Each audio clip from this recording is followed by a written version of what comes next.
Doctor Hyder Ali Kalliyath, മലയാളക്കരയിൽ ഏറെ ജനകീയനായ മാനസികാരോഗ്യ വിദഗ്ധൻ, തിരൂർ ന്യൂറോ സൈക്കാട്രി സെന്ററിന്റെ അമരക്കാരൻ, 30 വർഷത്തിലേറെയുള്ള പരിചയസമ്പത്തുമായി ജനങ്ങളിലേക്ക് എത്തിച്ചേർന്ന അതുല്യ നായകൻ, തുടർച്ചയായ തന്റെ പരിശ്രമങ്ങളിലൂടെ മാനസികാരോഗ്യ ചികിത്സയെ സമീപന വിധേയമാക്കിയ തിരൂരിന്റെ സ്വന്തം ഡോക്ടർ, ജനനന്മയും സാമൂഹിക ഉന്നമനവും ലക്ഷ്യമാക്കി പ്രവർത്തിക്കുന്ന ഞങ്ങളുടെ പ്രിയപ്പെട്ട ഡോക്ടർ ഹൈദർ അലി കള്ളിയത്തിനെ ആദരപൂർവം വേദിയിലേക്ക് സ്വാഗതം ചെയ്യുന്നു.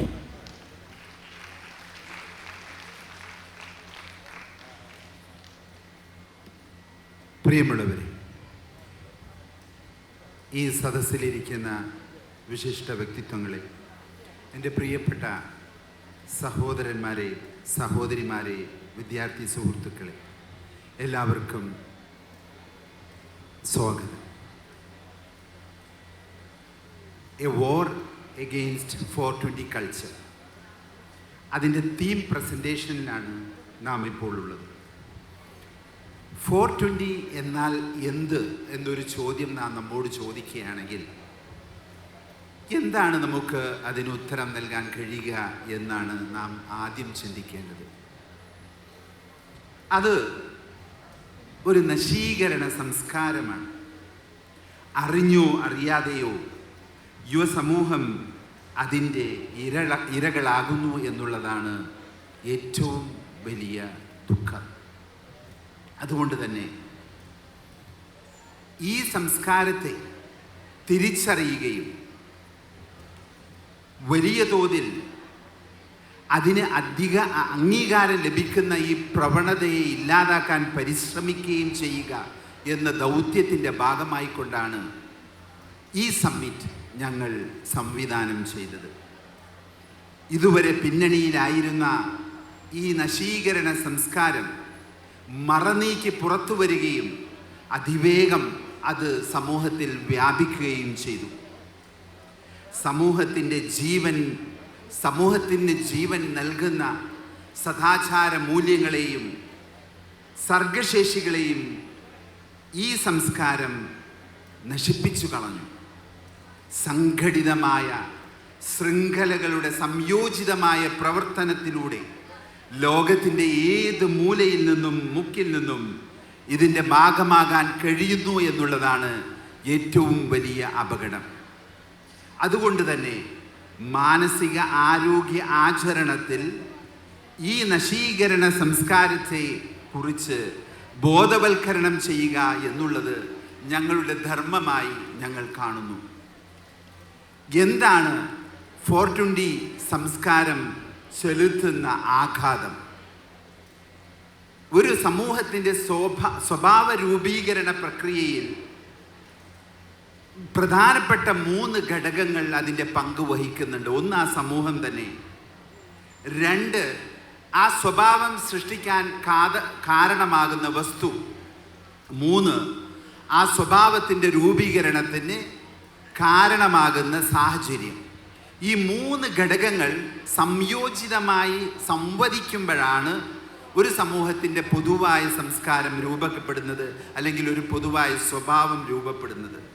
അങ്ങനെയാണെങ്കിൽ വ്യക്തിയും വസ്തുവും മാത്രം ഉള്ള ഒരു സാഹചര്യത്തിൽ സാഹചര്യം അനുകൂലമെങ്കിൽ അവിടെ ഒരു സ്വഭാവം രൂപപ്പെടുക സാധ്യമല്ല. ഒരു സംസ്കാരം അതുവഴി ഉണ്ടാകുകയും സ്വാഭാവികമായും സാധ്യമല്ല. അങ്ങനെ നാം ചിന്തിക്കുകയാണെങ്കിൽ ഈ 3 കാര്യങ്ങളിൽ ഏറ്റവും പ്രധാനപ്പെട്ട പങ്ക് വഹിക്കുന്നത് ആ സാഹചര്യത്തിൻ്റെ സ്വാധീനം തന്നെയാണ്. ഈ സാഹചര്യത്തെ ഈ സ്വഭാവം രൂപീകരിക്കുന്നതിന് ഏറ്റവും അനുയോജ്യമായ ഒരു ഘടകമാക്കി മാറ്റുക എന്നുള്ളതാണ് 420 കൾച്ചർ നമ്മുടെ സമൂഹത്തോട് ചെയ്യുന്ന ഏറ്റവും കഠിനമായ ദ്രോഹം. അതുകൊണ്ട് തന്നെ നമ്മുടെ സമൂഹം ഈ സ്വഭാവത്തെ നെഞ്ചിലേറ്റി അതിൻ്റെ വ്യാപനത്തിന് ആക്കം കൂട്ടുകയാണ് ചെയ്യുന്നത്. ലഹരി സ്വഭാവത്തിലേക്കുള്ള ശക്തമായ സ്വാധീനവും അതുവഴി പുതിയ അംഗങ്ങളെ ഈ സംസ്കാരത്തിൻ്റെ ഭാഗമാക്കാനോ ഈ 420 കൾച്ചറിന് സാധ്യമാകുന്നു എന്നുള്ളതാണ് നമ്മൾക്ക് അതിൽ നിന്നും മനസ്സിലാകുന്നത്. ഇതിൽ നിന്നും നാം മനസ്സിലാക്കേണ്ട വലിയൊരു കാര്യം, നാം കണ്ണടച്ച് ഇരുട്ടാക്കി കഴിഞ്ഞാൽ ഇത് നമ്മെ കാർന്നു തിന്നുകയും ഈ സംസ്കാരത്തിൻ്റെ വളർച്ചയിലൂടെ ഈ സമൂഹത്തിൻ്റെ പതനത്തിന് അത് കാരണമാകുകയും ചെയ്യുമെന്നുള്ള തിരിച്ചറിവ് നമുക്കുണ്ടാകണമെന്നുള്ളതാണ് നാം മനസ്സിലാക്കേണ്ട ഏറ്റവും വലിയൊരു കാര്യം. ലഹരിയെക്കുറിച്ച് നാം സംസാരിക്കുമ്പോൾ ലഹരി എന്നുള്ളത് മനുഷ്യൻ്റെ ഉത്ഭവം മുതൽ മനുഷ്യനോട് ചേർന്ന് കിടക്കുന്ന ഒറ്റപ്പെട്ടൊരു സ്വഭാവമാണ്. പഴയ കാലം തൊട്ട് നമ്മൾ മനുഷ്യൻ്റെ ചരിത്രം പഠിക്കുമ്പോൾ തന്നെ ലഹരിയുടെ സ്വാധീനങ്ങൾ അങ്ങിങ്ങായി നമുക്ക് കാണാൻ കഴിയും. അതിനെ വിലക്കുന്ന സമൂഹങ്ങൾ പണ്ടേ ഉണ്ടായിട്ടുണ്ട്. പക്ഷേ ആ കാലഘട്ടത്തിലെ ലഹരി ഉപയോഗവും ഈ 420 കൾച്ചറിൻ്റെ സ്വാധീനത്തിലുള്ള ലഹരി ഉപയോഗവും തമ്മിൽ കാതലായ വ്യത്യാസമുണ്ട് എന്ന് നാം മനസ്സിലാക്കണം. മുമ്പ് ഇത് ഒറ്റപ്പെട്ട സംഭവങ്ങളായി സമൂഹത്തിൽ നിലനിന്നപ്പോൾ അത് സമൂഹത്തിൻ്റെ പൊതുവായ സ്വഭാവത്തെ സ്വാധീനിക്കാൻ മാത്രം കെൽപ്പുള്ളതായിരുന്നില്ല. ആ സമൂഹത്തിൻ്റെ പൊതുവായ സ്വഭാവം ആ പരമ്പരാഗതമായ അല്ലെങ്കിൽ കാലങ്ങളായി ആർജിച്ചിട്ടുള്ള ആ സ്വഭാവം അതിൻ്റെ തനതായ മൂല്യങ്ങളാൽ നിലനിന്നിരുന്നു എന്നുള്ളത് വളരെ വ്യക്തമാണ്. നാം ഒന്ന് തിരിച്ച് ചിന്തിച്ചാൽ നമുക്ക് കഴിഞ്ഞ കാലങ്ങളിലെ ആ സമൂഹത്തിൻ്റെ പൊതുവായ സ്വഭാവങ്ങൾ എടുത്തു നോക്കിയാൽ ലഹരിക്ക് അത്രമാത്രം സ്വാധീനങ്ങൾ ഉണ്ടായിരുന്നില്ല സമൂഹത്തിൽ എന്ന് നമുക്ക് മനസ്സിലാക്കാം. വ്യക്തികൾ തകർന്നിട്ടുണ്ടാകാം, കുടുംബങ്ങൾ തകർന്നിട്ടുണ്ടാകാം, പക്ഷേ ഒരു സമൂഹം മൊത്തത്തിൽ നശിച്ചു പോകുന്ന ഒരു പ്രവണതയിലേക്ക് അന്ന് ഉണ്ടായിട്ടില്ല എന്ന് നമുക്ക് മനസ്സിലാകും. അതുകൊണ്ട് തന്നെ ഒരു ലഹരി കൊണ്ട് ഒരു വ്യക്തിയുടെ സ്വഭാവവും ലഹരി കൊണ്ട് ഒരു സമൂഹത്തിൻ്റെ സ്വഭാവവും തമ്മിൽ വ്യത്യാസമുണ്ട്. കാരണം ഒരു സ്വഭാവത്തെ ഒരു സംസ്കാരമാക്കി മാറ്റുന്നതാണ് സമൂഹത്തെ ലഹരി ബാധിക്കുമ്പോൾ നാം കാണുന്നത്. അതുകൊണ്ട് തന്നെ ഈ പ്രവണതയെ നാം ഒറ്റക്കെട്ടായി തടുക്കാനുള്ള ഒരു പരിശ്രമത്തിൻ്റെ തുടക്കം നമുക്ക് ഇന്നു മുതൽ ഉണ്ടാക്കിയെടുക്കേണ്ടതുണ്ട് എന്ന് നാം മനസ്സിലാക്കണം. ഇത് ഒരു ഒറ്റപ്പെട്ട സമൂഹമാണ്, ഒറ്റപ്പെട്ട ഒരു കാര്യമാണ്. അതുകൊണ്ട് അതിനെ ചർച്ച ചെയ്തുകൊണ്ട് അതിനെ കൂടുതൽ വഷളാക്കേണ്ടതില്ല എന്ന് ചിന്തിക്കുന്നവരും നമ്മിലുണ്ടാകാം. പക്ഷേ അതിന് നാം തിരിച്ചറിവിലൂടെ നമുക്ക് മനസ്സിലാക്കേണ്ടത് ഇത് ഒരു ഒറ്റപ്പെട്ട സംഭവമല്ല. അങ്ങനെയാണ് എന്ന് പറഞ്ഞ് നാം കണ്ണടച്ചിരുന്ന ഒരു കാലഘട്ടം ഉണ്ടായിരുന്നു. പക്ഷെ ഇന്ന് നമുക്കതിന് കഴിയില്ല. കാരണം ഇത് നമ്മുടെ വാതിൽപ്പടിയിലും എത്തിയത് നാം കാണാതെ പോയതുകൊണ്ടാണ് നാം അങ്ങനെ ഒരു ചിന്താമണ്ഡലത്തിലേക്ക്, ചിന്താരീതിയിലേക്ക് നാം എത്തുന്നത് എന്ന് നാം മനസ്സിലാക്കണം.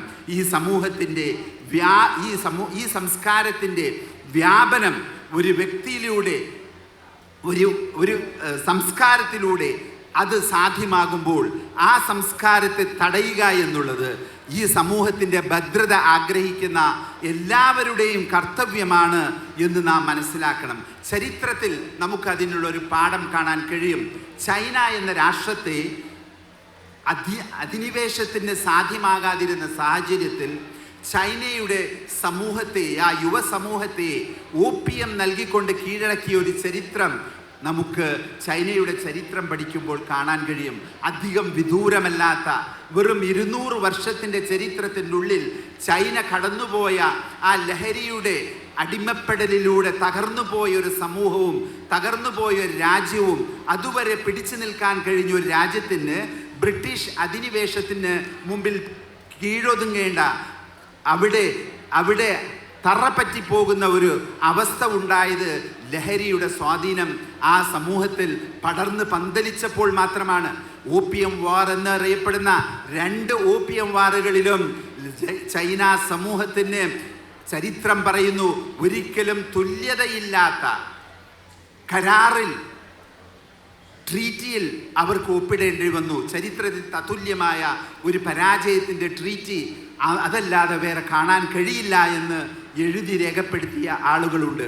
അത്രമാത്രം സ്വന്തം രാജ്യത്തിൻ്റെ അഖണ്ഡതയെ അടിയറവെക്കേണ്ട ഒരു സാഹചര്യം ലഹരി കൊണ്ട് ചൈനയ്ക്കുണ്ടായപ്പോൾ ആ ചൈനയുടെ തിരിച്ച് വരവ്, ഉയർത്തെഴുന്നേൽപ്പ് സാധ്യമായത് അവർക്ക് ആ ലഹരിയുടെ സ്വഭാവത്തിന് പകരം രാജ്യസ്നേഹത്തിൻ്റെ ഒരു വികാരം അവിടെ ആ സമൂഹത്തിൽ പകർന്നു കൊടുത്തപ്പോൾ അവർക്കുണ്ടായ ഉണർവിലൂടെ ആ രാജ്യത്തിൻ്റെ അഖണ്ഡത പുനർസൃഷ്ടിക്കാൻ അവർക്ക് കഴിഞ്ഞു. ഐക്യം പുനഃസൃഷ്ടിക്കാൻ കഴിഞ്ഞു, വിജയമുറപ്പിക്കാൻ കഴിഞ്ഞു, രാജ്യത്തിന് സ്വാതന്ത്ര്യം നേടാൻ കഴിഞ്ഞു. ഇത് ചരിത്രം രേഖപ്പെടുത്തിയ വസ്തുതയാണ്. അങ്ങനെയാണെങ്കിൽ നാം മുന്നോട്ട് പോകുമ്പോൾ ഈ ലഹരിയുടെ വ്യാപനം കൊണ്ട് നഷ്ടപ്പെടുന്ന സാമൂഹിക ഭദ്രത അതൊരു സമൂഹത്തിലേക്ക് മാത്രം ഒതുങ്ങി നിൽക്കുകയില്ല. രാജ്യത്തിൻ്റെ അഖണ്ഡതയും രാജ്യത്തിൻ്റെ ആ സാമ്പത്തിക ശേഷിയും രാജ്യത്തിൻ്റെ എല്ലാ പൈതൃകമായ എല്ലാ മൂല്യങ്ങളും നഷ്ടപ്പെടുന്ന ഒരവസ്ഥയിലേക്ക് ഈ സംസ്കാരം വ്യാപിച്ചാൽ അത് കാരണമാകും എന്ന തിരിച്ചറിവ് നമുക്കുണ്ടാകണം. അതുകൊണ്ട് തന്നെയാണ് നാം മനസ്സിലാക്കേണ്ടത് ഇത് 420 എന്നുള്ളത് നമുക്ക് അവഗണിക്കാൻ പറ്റുന്ന ഒരു സംസ്കാരമല്ല. എങ്ങനെയാണ് ഈ 420 ഉണ്ടായത് എന്ന് നാം ചിന്തിക്കുമ്പോൾ നമുക്ക് മനസ്സിലാകും. 1970-കളിൽ കാലിഫോർണിയയിൽ കുറച്ച് കുട്ടികൾ, 6-7 വരുന്ന കുട്ടികൾ സ്കൂൾ സമയത്തിന് ശേഷം ഒരു പ്രത്യേക പോയിന്റിൽ അവർ ഒരുമിച്ച് കൂടുമ്പോൾ ആ സമയം 420 ആയിരുന്നു. സ്വാഭാവികമായും അവരുടെ കോഡ് വിളിപ്പേര് പിന്നെ 420 ആയി. ആ 420 സമയത്ത് അവർ മരിയുവാന, കഞ്ചാവ് ഉപയോഗിച്ചുകൊണ്ട് ആ സമയത്തെ അവർ ഒരു ആഘോഷമാക്കി മാറ്റി. അതിൽ നിന്നും ആ ചുരുക്കപ്പേരാണ് 420 എന്നുള്ളത്. അതിൽ നിന്നും അത് വ്യാപിച്ച് അത് പടർന്ന് പന്തലിച്ച് ഏപ്രിൽ 20 ഇത്തരം ആഘോഷങ്ങൾ കൊണ്ടാടുവാനുള്ള 420 ആയി മാറി. ലഹരിയുമായി ബന്ധപ്പെട്ട ടൂറുകളും DJ പാർട്ടികളും സംഘടിപ്പിക്കുന്ന ഒരു പ്രവണത, അതിനെ പരിപോഷിപ്പിക്കാൻ വേണ്ടി ജനങ്ങളെ സ്വാധീനിക്കുന്ന ഒരു പ്രവണത ഈ കൾച്ചറിലൂടെ 420 എന്ന സമവാക്യത്തിലൂടെ അവർ വീണ്ടെടുത്തു. അങ്ങനെയാണ് 420 ആഗോളതലത്തിൽ ഒരു സമൂഹത്തെ സ്വാധീനിച്ചതും അതിൽ അംഗമാകുമ്പോൾ തന്നെ ലഹരി ഉപയോഗിച്ച് ലഭിക്കുന്ന ആസ്വാദനം, ഒരു അനുഭൂതി ലഭിക്കുന്നു എന്നുള്ളത് അതിൽ പങ്കെടുത്ത പല ആളുകളും നമ്മോട് പറയുന്നു എന്ന് പറയുമ്പോൾ ആ സ്വാധീനം, ആ കൾച്ചറിൻ്റെ സ്വാധീനം, ആ പാർട്ടിയുടെ സ്വാധീനം, അതിൽ പങ്കെടുക്കുന്ന ആളുകളുടെ സ്വാധീനം, അവർ അരികിലിരിക്കുമ്പോൾ കിട്ടുന്ന ആ ലഹരിയുടെ അനുഭൂതി, ഇതൊക്കെ തന്നെ നമുക്ക് വലിയ ഒരു അത്ഭുതകരമായ കാര്യമായി തോന്നും. അതുകൊണ്ട് തന്നെ നമ്മെ കാർന്നു തിന്നുന്ന ഒരു ക്യാൻസർ പോലെ ഈ സമൂഹത്തിൻ്റെ നട്ടെല്ലൊടിക്കുന്ന ഒരു പ്രവണത 420 കൾച്ചർ നമ്മിലേക്ക് നൽകും. അതുകൊണ്ട് തന്നെ അത് തിരിച്ചറിയാൻ എൻ്റെ ഈ ശബ്ദം കേൾക്കുന്ന എല്ലാവരും അത് തിരിച്ചറിയാൻ പരിശ്രമിക്കണം. അത് അറിയാതെ പോയതുകൊണ്ട് എൻ്റെ വീട്ടിലേക്കോ എൻ്റെ നാട്ടിലേക്കോ എൻ്റെ സമൂഹത്തിലേക്കോ അതിന് പ്രവേശനം നൽകാൻ ഇനി സാധ്യമാകരുത്. അതുകൊണ്ട് തന്നെ അതിന് പ്രവേശനം നൽകാത്ത, അതിന് എൻ്റെ വീട്ടിലേക്കോ എൻ്റെ നാട്ടിലേക്കോ പ്രവേശിക്കാൻ സാധ്യമല്ലാത്ത ഒരു പ്രതിരോധം സൃഷ്ടിക്കാനുള്ള കരുത്ത്, അതിന് പ്രചോദനമാകുന്ന ഒരു അറിവ് ഉണ്ടാക്കിയെടുക്കാൻ നമുക്ക് കഴിയണം. അതായിരിക്കണം ഇന്നത്തെ ഈ സെഷനുകളിലൂടെ നിങ്ങൾക്ക് ലഭിക്കേണ്ട പാഠം. ഇനി ഈ സംസ്കാരത്തെ തടുക്കാൻ എന്താണ് പരിഹാരം എന്ന് നാം ചിന്തിക്കുമ്പോൾ നമുക്ക് മനസ്സിലാകും, ഈ സംസ്കാരത്തിന് ബദലായിക്കൊണ്ടുള്ള സംസ്കാരങ്ങളെ വളർത്തിക്കൊണ്ടുവരിക, അതാണ് ഇതിന് നല്ല പരിഹാരങ്ങൾ. അതിന് നാം കാണുന്നത് ചൈനയുടെ ചരിത്രം തന്നെ നമ്മെ പഠിപ്പിക്കുന്നത്, അവർക്ക് ഈ സംസ്കാരത്തെ അതിജീവിക്കാൻ കഴിഞ്ഞത് അവരിൽ പാട്രിയോട്ടിസം, രാജ്യസ്നേഹം എന്ന വികാരം അത് സ്വാധീനിക്കപ്പെട്ടപ്പോഴാണ്. രാജ്യസ്നേഹം എന്നുകൊണ്ട് നാം ചിന്തിക്കുമ്പോൾ ഈ രാജ്യം എനിക്ക് എന്ത് നൽകി എന്ന് ചിന്തിക്കുന്നതിനെ രാജ്യസ്നേഹം എന്ന് പറയില്ല. ഞാൻ എന്ന വ്യക്തി ഈ രാജ്യത്തിന് എന്ത് നൽകി എന്ന് ചിന്തിക്കുമ്പോഴാണ് അത് രാജ്യസ്നേഹമാകുക. നമ്മളെല്ലാവരും എനിക്ക് പഠിക്കാനുള്ള അവസരങ്ങൾ ലഭിച്ചില്ല, എനിക്ക് സാമ്പത്തികമായ നേട്ടങ്ങളൊന്നും ലഭിച്ചില്ല, എനിക്ക് ആനുകൂല്യങ്ങളൊന്നും ലഭിച്ചില്ല എന്ന് പരിഭവപ്പെടുന്നവരാണ്. പക്ഷേ ഞാൻ എന്ന വ്യക്തി എൻ്റെ ഈ നാട്ടിന് എനിക്ക് ജന്മം നൽകിയ, എനിക്ക് പൗരത്വം നൽകിയ, ഞാനായി അറിയപ്പെടുന്ന ഈ രാജ്യത്തിന് ഞാൻ എന്ത് തിരിച്ചു നൽകി എന്ന് നാം ചിന്തിച്ചിട്ടുണ്ടെങ്കിൽ അത് തിരിച്ചു നൽകാൻ എനിക്ക് സാധ്യമാകണമെന്ന് ഒരു ധാരണ, ഒരു ബോധം നമുക്കുണ്ടെങ്കിൽ ആ ബോധത്തെയാണ് രാജ്യസ്നേഹം എന്ന് പറയുക. അങ്ങനെ ഒരു ബോധം നമുക്ക് സൃഷ്ടിക്കാമെങ്കിൽ അത് ഓരോ വ്യക്തിയുടെയും കർത്തവ്യമാണ് എന്ന് നമുക്ക് ചിന്തിപ്പിക്കാമെങ്കിൽ അത് ഈ സംസ്കാരത്തെ തടയാനുള്ള ഏറ്റവും വലിയ പ്രതിരോധമാകും. അതുകൊണ്ടാണ് ലഫ്റ്റനന്റ് കേണൽ ഋഷി രാജലക്ഷ്മി സർ നമ്മോട് ഇന്ന് ഇവിടെ സന്നിധനായതും നമ്മോട് സംസാരിച്ചതും. രണ്ടാമതായി, നമുക്ക് നമ്മിൽ നിന്നും അന്യം വന്നുപോയ ഒരു സ്വഭാവ പ്രകൃതിയാണ് വായനയും എഴുത്തും. എഴുത്തും വായനയും തീരെ ഇല്ലാതായി പോയോ എന്ന് ചോദിച്ചാൽ അതേ എന്ന് തന്നെ ഒരു വിധത്തിൽ നമുക്ക് പറയേണ്ടി വരും, ഉത്തരം പറയേണ്ടി വരും.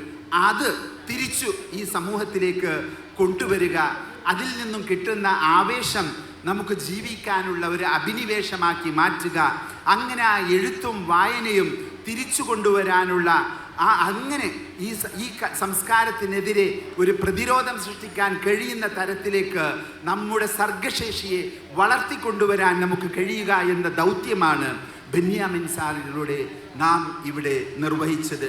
ഈ ഒരു ചിത്രം കൊണ്ട് ഒരു ലോകത്തിൻ്റെ ശ്രദ്ധ മുഴുവനും പിടിച്ചുപറ്റി, ലോകത്തെ മുഴുവനും അതിലേക്ക് ആകർഷിച്ചുകൊണ്ട് ലോകത്തിൻ്റെ ചിന്താധാരയെ മാറ്റിമറിക്കാൻ കഴിവുള്ള ശക്തിയാണ് മാധ്യമം. ആ മാധ്യമധർമ്മത്തിലൂടെ നാം തകർന്നുകൊണ്ടിരിക്കുന്ന ഈ സംവിധാനത്തെ അകറ്റി നിർത്താൻ, നമ്മെ തകർത്തുകൊണ്ടിരിക്കുന്ന ഈ സംവിധാനത്തെ അകറ്റി നിർത്താൻ, അതിനോട് നോ എന്ന് പറയാൻ കരുത്തുള്ള ഒരു സമൂഹത്തെ സൃഷ്ടിക്കാൻ മാധ്യമത്തിൻ്റെ പങ്ക് ഉപയോഗപ്പെടുത്തുക എന്ന ദൗത്യമാണ് PG സർ നമ്മളോട് ഇവിടെ നിർവഹിച്ചത്. ഇതിൽ നിന്നെല്ലാം ഏറ്റവും പ്രധാനപ്പെട്ടത് എനിക്കറിവുണ്ടാകണം. എന്താണ് ശരി, എന്താണ് തെറ്റ്, എന്താണ് നല്ലത്, എന്താണ് ചീത്ത, എന്താണ് എനിക്ക് അനുവദിക്കപ്പെട്ടത്, എന്താണ് എനിക്ക് ഗുണകരമായിട്ടുള്ളത്. ഈ അറിവാണ് എൻ്റെ ഈ സംസാരത്തിലൂടെ ഞാൻ ആഗ്രഹിക്കുന്നത്. അങ്ങനെ ഈ 420 എന്നുള്ളത് വെറും ഒരു ചുരുക്കപ്പേര് മാത്രമല്ല, നമ്മെ നശിപ്പിക്കാൻ അത് പ്രാപ്തമാണ്, അതിന് കഴിവുണ്ട്. അതൊരു ക്യാൻസർ തന്നെയാണ്. സംസ്കാരത്തെ കാർന്നു തിന്നുന്ന നമ്മുടെ സദാചാര മൂല്യങ്ങളെയും സർഗശേഷികളെയും ഇല്ലായ്മ ചെയ്യുന്ന, അതിന് കാർന്നു തിന്നാൻ കഴിവുള്ള ഒരു ക്യാൻസർ തന്നെയാണ് എന്ന തിരിച്ചറിവോട് കൂടിയിട്ടാകണം നാം അടുത്ത സെഷനിലേക്ക് പോകേണ്ടത്. അവിടെ നമുക്ക് ആസ്വദിക്കാൻ ലഹരി വേണ്ട, നമുക്ക് തനതായ ശേഷികളിലൂടെ നമ്മിൽ നിന്ന് തന്നെ ഉണ്ടാകുന്ന ആ സംഗീതത്തിൻ്റെ ആസ്വാദനത്തിലൂടെ എന്നെ ആസ്വദിപ്പിക്കാൻ കഴിയുമെന്ന ബോധത്തോടു കൂടി അങ്ങനെ നാം വീട്ടിലേക്ക് തിരിച്ചു പോകുമ്പോൾ ഈ സംസ്കാരത്തെ തിരിച്ചറിയാനും അതിനെ ഇല്ലായ്മ ചെയ്യാനുമുള്ള കരുത്തുള്ള ഒരു സംസ്കാരത്തിൻ്റെ കരുത്തുള്ള ധർമ്മത്തിൽ അധിഷ്ഠിതമായ സദാചാര മൂല്യങ്ങളുള്ള ഒരു സംസ്കാരത്തിൻ്റെ ഉടമയായി മാറാൻ എനിക്കും നിങ്ങൾക്കും കഴിയണം എന്ന ആശംസയോടുകൂടി എൻ്റെ വാക്കുകൾ ഞാൻ അവസാനിപ്പിക്കുന്നു. ജയ് ഹിന്ദ്.